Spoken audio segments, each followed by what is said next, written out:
बहनों और भाइयों नमस्ते।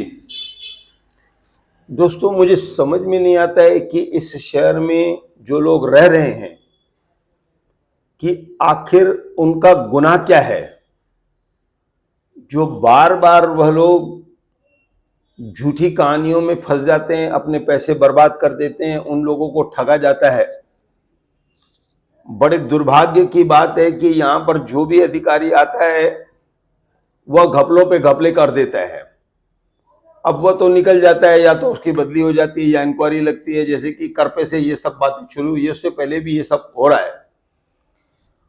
दोस्तों, इस समय का जो नगर रचनाकार अस्थायी तौर पर था हमारे पास, उसने बहुत सारे प्लान पास कर दिए हैं।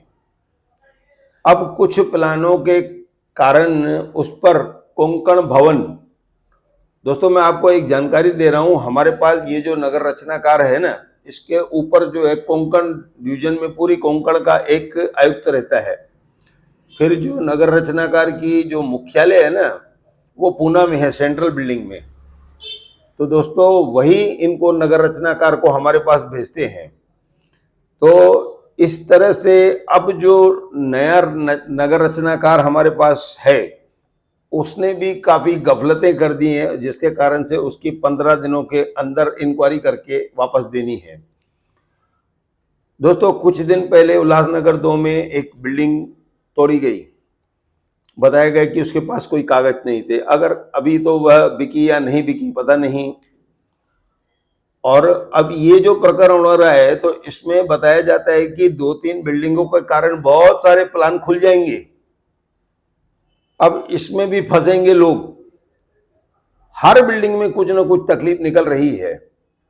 तो आखिर इस सब के पीछे सिर्फ भुगतान यहां की पब्लिक क्यों करे? दोस्तों, आज मेरे पास सबसे बड़ी जानकारी ये आई है कि कुछ बिल्डरों को भी ठगा गया है। लाखों करोड़ों रुपए वो लोग लगा देते हैं, और उनसे जब तोड़जोड़ होती है, कुछ लोगों को जानकारी मिलती है कि इसने यहाँ पर ये गलत काम किया, उसकी नस को दबाया जाता है, फिर उससे पैसे लिए जाते हैं।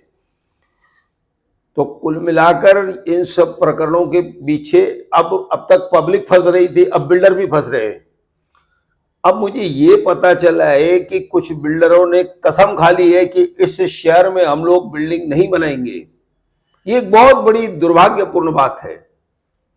और आप सोचो कि आपने जहां जहां पैसे लगाए हैं, जहां आप पैसे लगाने वाले हैं, तो कहीं ना कहीं ऐसा ना हो जाए कि आपके वो लगाए हुए पैसे डूब जाएं।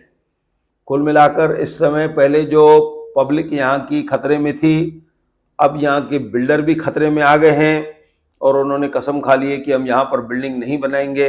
अगर आप कहीं पैसे लगा रहे हैं तो सोच समझ कर लगाइए, नहीं तो आपको भी सड़क पर आ जाना पड़ेगा। ऐसा कहकर मैं धन्यवाद कहता हूँ दोस्तों।